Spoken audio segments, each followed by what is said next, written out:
movement. Now, you would think that a bunch of students protesting on the national news would set off a light bulb in the heads of older leaders who were working on civil rights.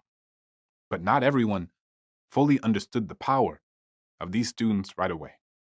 But there was one woman who definitely did. Ella Baker, the acting director of the Southern Christian Leadership Conference, or SCLC, realized that the students were important and could play a unique and central role in the movement. She organized a 1960 conference that trained students in nonviolent direct action and encouraged them to develop a strong autonomous organization independent of the SCLC. And this led to the formation of one of the most important and more radical groups of the entire civil rights movement, the Student Nonviolent Coordinating Committee. And many of the SNCC students would go on to become Freedom Riders, a group that traveled throughout the South, testing integration in places like bus stations and restaurants using nonviolent direct action. The Freedom Rides were actually started by members of the Congress of Racial Equality, but they were also joined by members of SNCC and the SCLC. Starting in Washington, D.C. in May of 1961, an integrated team of black and white activists rode on buses as far as Anniston and Birmingham, Alabama. In Anniston, Alabama, the Ku Klux Klan, the domestic white supremacist terror organization, and other local white mobs bombed the bus and brutally beat the riders. In Birmingham, the students were once again attacked by white mobs and Klan members, and after the driver refused to go any further, the students were evacuated to New Orleans, Louisiana on May 15, 1961. But if you thought that this would be the end of the story, then you clearly didn't know these students very well. Organizers from other activist groups started to support these students, and other freedom rides began happening throughout the South. And by the fall of 1961, the Kennedy administration started to pressure the Interstate Commerce Commission to protect the activists.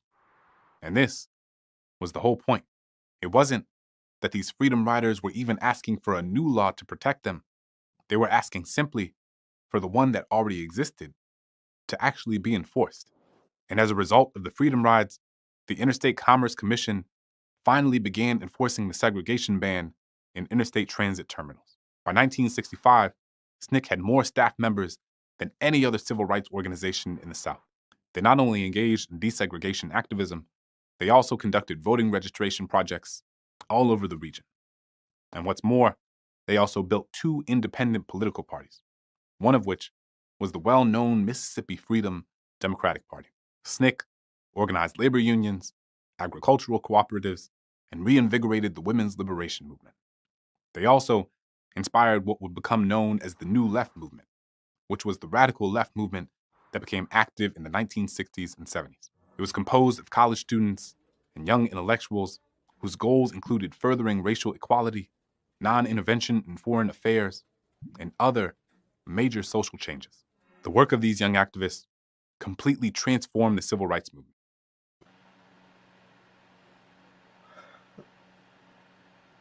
Parker, let me read Parker's thing because, yeah, it is so crazy looking back at how the most mild form of protest or civil disobedience was viewed as the most radical, dangerous actions someone could take. Such a disproportionate reaction. How dare you people stand up for your own rights? Yeah. And I bet you when those buses got bombed, the police, we didn't see anything happen. We didn't see anything. What bombings? What are you talking about? But I like how that guy did it, though. I like what he said at the end. And you thought we was going to stop. Yep, we not stopping. We're not stopping. Here's what you didn't understand back then and now. We can't afford to stop. Do you not get what happens when we stop? When we stop, we slide back. We're not stopping because we know what could happen. This is being pissed off because we got a freaking state who's still talking about bringing back lynching laws. This is what happens when you stop. This is what happens when you even slow down. Segregation is on its way back. That's Oh, been one of segregation the is here. It's here. Segregation never really left, and Yeah, it never really looked. we still have an all-white neighborhood. Yet, God forbid, we have an all-black neighborhood. Now we segregate. Or Come on, we'll just y'all. we It just allow never. gentrification to take place, and then we just keep moving the black people further and further away and isolating them. Oh, and then don't let us sell our homes because they. I'm gonna shut up.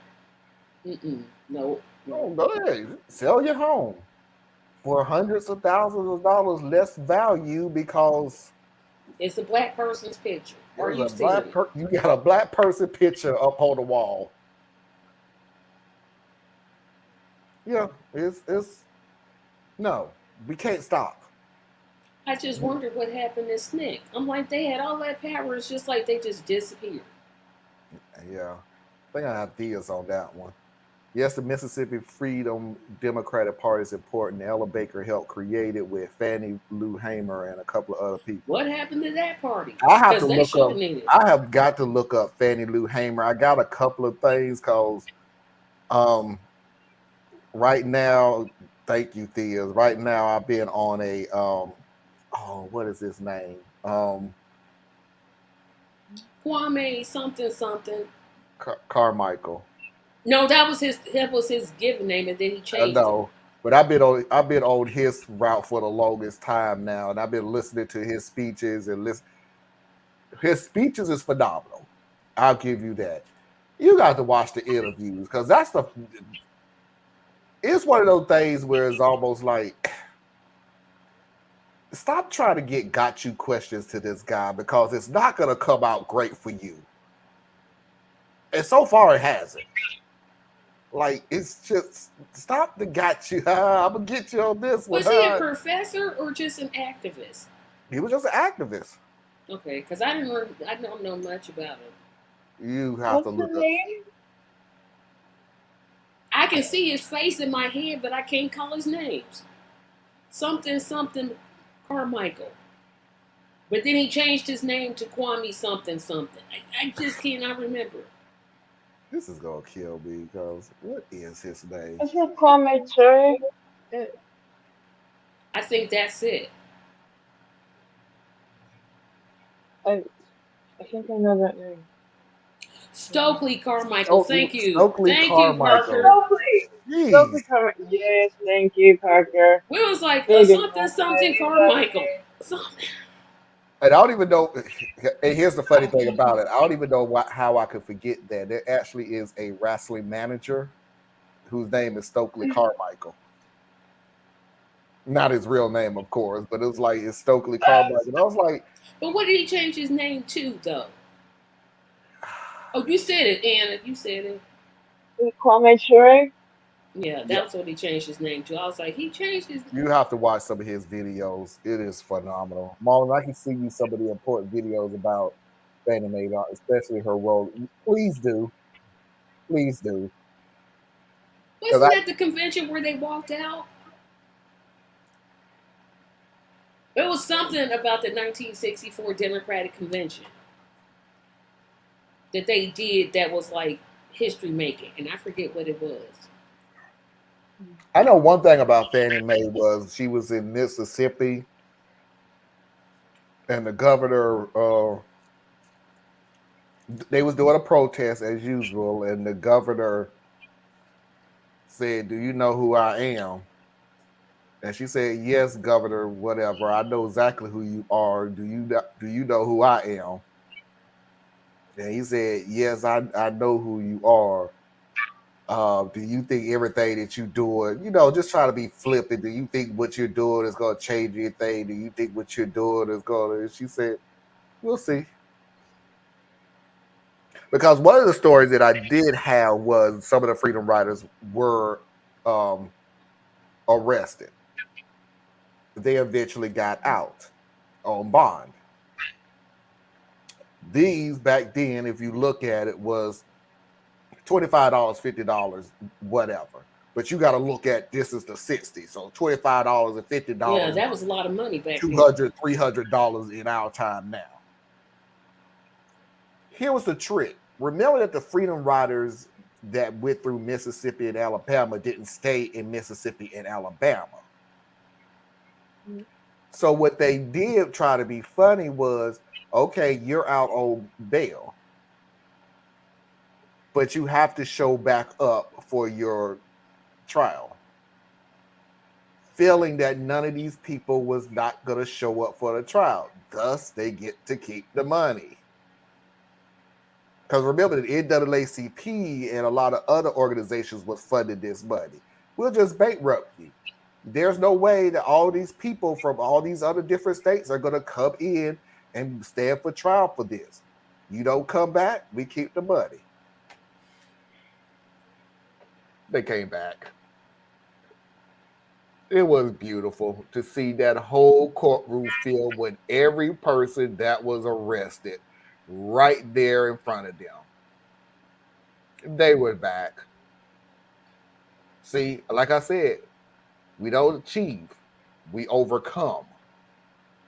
Because we know that the most evil thing we think that you can do, you will do. So yes, they wasn't coming in cars. They was coming in a bunch of cars. They was coming in buses. They was coming in trains. They were walking. Because we knew the most evil thing that you would try to do is to bankrupt an organization that's just trying to fight for African American rights.